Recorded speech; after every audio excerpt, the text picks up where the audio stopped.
You were taught that your thoughts are private entertainment. You were told they color your mood, but they do not change reality. That belief keeps you compliant. It tells you your interior world is a spectator sport. It keeps your nervous system trained by accidents, algorithms, and other people's agendas. It keeps you soft. Joe Dispenza's most controversial insight is simple. Directed mental states can train your biology, reshape your perception, and tilt outcomes in the real world. Not because of mysticism, because nervous systems predict and update. Attention, expectation, and emotion are not side notes. They are levers. Use them deliberately and you become dangerous. Ignore them and you live as a passenger. Here's the contrast. Most people are input-driven. They wait for external proof before they permit a new state. They say, I will calm down when my phone stops buzzing. I will focus when I have the perfect routine. I will feel confident after I get the title. Their nervous system is trained by whatever hits it first. The minority is self-directed. They set state before input. They choose a target. They generate the internal conditions that fit it, and they hold that pattern long enough for the brain and body to lock it in. That is the disputed line in Dispenza's work. The mind can teach the body a new baseline. If you accept that, your sense of control changes. If you reject it, you keep living as a reaction. Why does this insight scare scientists? It complicates their job. Modern science hunts for clean causal chains. Experiments strip out context so variables can be isolated. Expectation ruins that clean picture. If the label on a pill, the narrative around an intervention, or the meaning assigned to a symptom can swing outcomes, then the mind is not noise. It is part of the mechanism. That means the observer, the subject, and the story are not separate. The placebo effect is not a nuisance. It is a demonstration of top-down control. Fabrizio Benedetti mapped it in pain. Expect analgesia and the spinal cord changes its processing.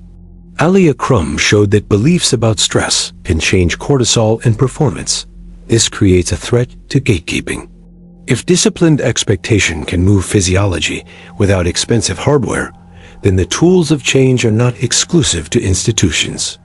That does not make the lab obsolete. It makes it share power. This is the point skeptics miss. The claim is not that thought bends physics.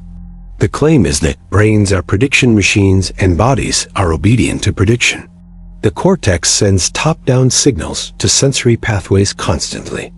The autonomic nervous system adjusts heart rate, inflammation, and digestion in line with perceived reality.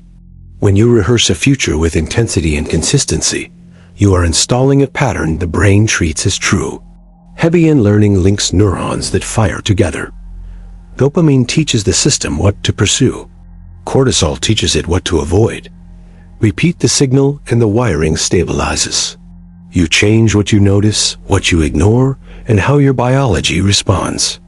Machiavelli did not write about neurotransmitters, but he understood predictive behavior.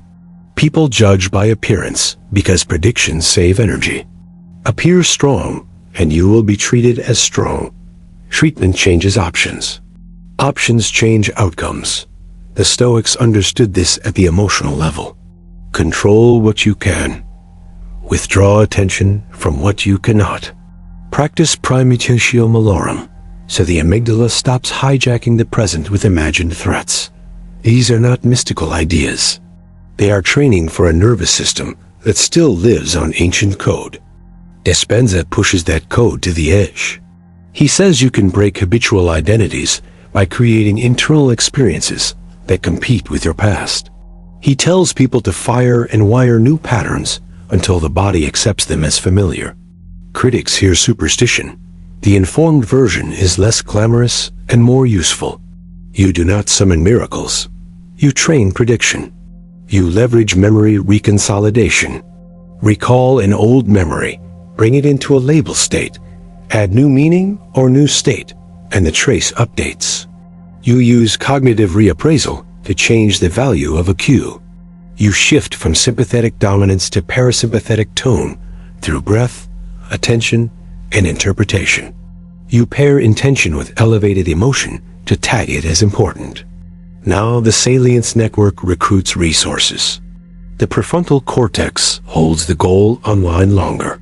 Behavior follows the path of least prediction error. This is where the controversy gets sharp.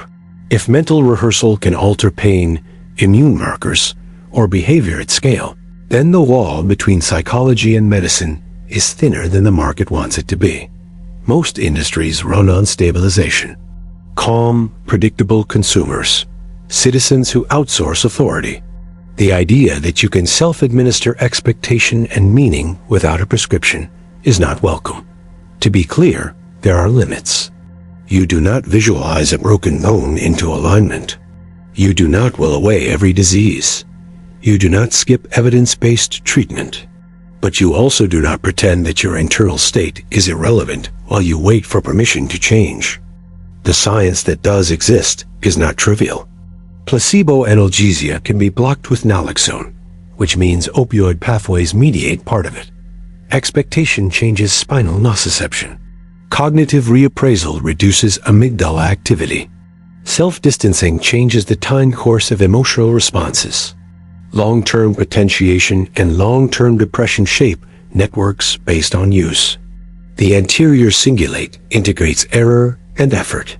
The insula monitors interoception. Vagal tone tracks resilience. When you accept that your predictions calibrate these systems in real time, Dispenza's core claim stops sounding like fantasy. It becomes uncomfortable because it puts responsibility back in your hands. The deeper threat is identity. If you can generate state on demand, who tells you who you are?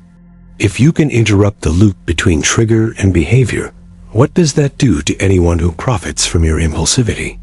Do you think the attention economy thrives on users who can regulate their arousal and redirect their focus? Do you think status hierarchies like citizens who can decide what matters without broadcasting it for approval? Machiavelli would remind you that institutions defend their interests, not because they are evil, because that is the logic of survival. Now the contrast tightens. There are two lives visible from here. One is a life of calibration by default. News cycles set your emotional thermostat. Notifications set your dopamine baseline. Your goals are recycled from the last video you watched. Your body learns helplessness at a high resolution. Then you call it personality. The other is a life of calibration by design. You assign meaning before input. You practice a state until you can hold it under stress. You create internal evidence first, then force the world to negotiate with it. You stop asking the past for permission to act in the present. This is where you start. Audit your loops. Which state comes up most often without your consent? Fear, distraction, resignation, outrage. These are not moral failures. They are learned deficiencies. The brain hates uncertainty, so it picks familiar pain over unfamiliar effort. You will not out-argue that reflex with slogans. You have to give the system a better prediction to run. In practice, that means state first.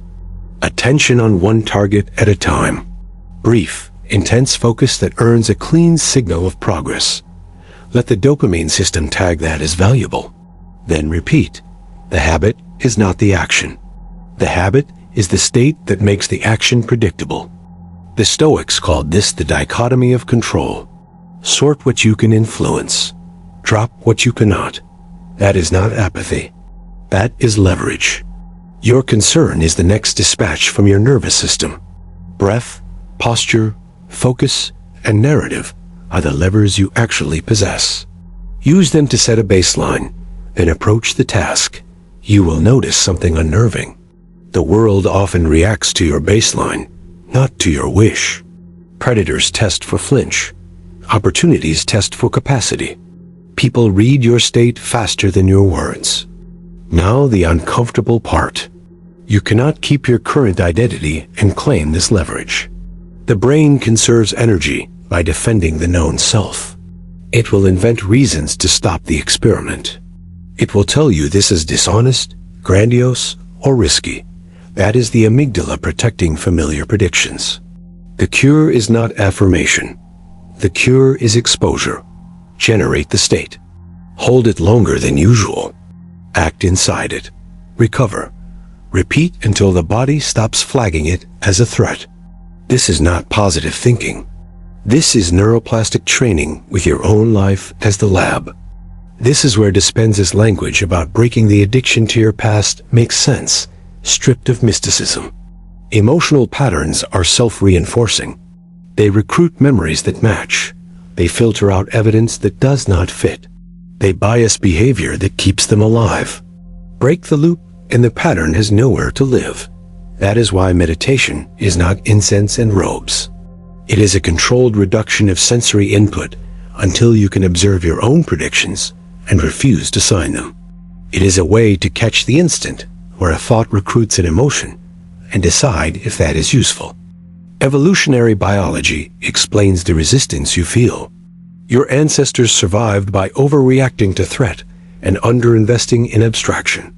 That wiring will not vanish because you watched a video, but you can train it. You can teach your system that the 21st century requires a different calibration. You can run small controlled risks that produce large updates. You can tolerate the burn of uncertainty until it becomes a cue for focus instead of panic. You can make your interior atmosphere inhospitable to learned helplessness. Do not confuse this with magical thinking. The world does not care what you say in your head. It reacts to what you can hold under pressure. That is why elevated emotion matters. It marks predictions as expensive or cheap. Cheap thoughts do not survive stress. Expensive thoughts become traits. If you build internal conditions that the body respects, you will see the feedback. Greater resilience under load, more selective attention, less compulsive checking, fewer spikes of shame or rage when nothing is actually happening. These are not miracles. They are signals of a system taking your directives seriously. Some scientists dislike this conversation because it invites sloppy claims. I agree. If someone promises instant healing through imagination, walk away. If someone uses biology words like decoration, ignore them. The point is not to throw out rigor. The point is to apply it where it hurts most, to your own loops. You do not need a grant to track your baseline heart rate and sleep. You do not need peer review to notice that you perform better after 5 minutes of deliberate breathing and one clear intention. You do not need permission to quietly practice the state that matches the life you want, every day, without a performance for strangers. Machiavelli would give you one more instruction. Appear ordinary while you do it. Do not announce your shift. Do not chase external validation. Most people will try to return you to their calibration, usually without knowing it. You are useful to them when you react the way they expect. Withdraw from that market. Do the work in silence. Let outcomes speak. If the results are slow, good. That means they are real. Fast spikes collapse. Stable baselines survive. Here is the last distinction. People who treat this as a trick burn out. They want a new identity by Friday. They force intensity, then quit when the body resists. People who treat this as hygiene never stop. They respect that the mind and body are connected systems. They hold the line for months, not hours. They do not expect applause. They expect updates. A slightly stronger focus today. A slightly calmer response to conflict. A slightly more precise narrative about what matters. The slope compounds. If you are waiting for proof that gives you certainty, you will wait until your life is over. The brain cannot hand you a guarantee for a state it has not learned. Certainty comes from repetition. Repetition comes from a decision. This is the point of Dispenza's insight. Once you strip the marketing, you can rehearse a future that your biology starts to believe. You can then act from that belief until the world has no choice but to adjust to it or reject you completely. Both outcomes are clean. Both give you information. Both move you forward.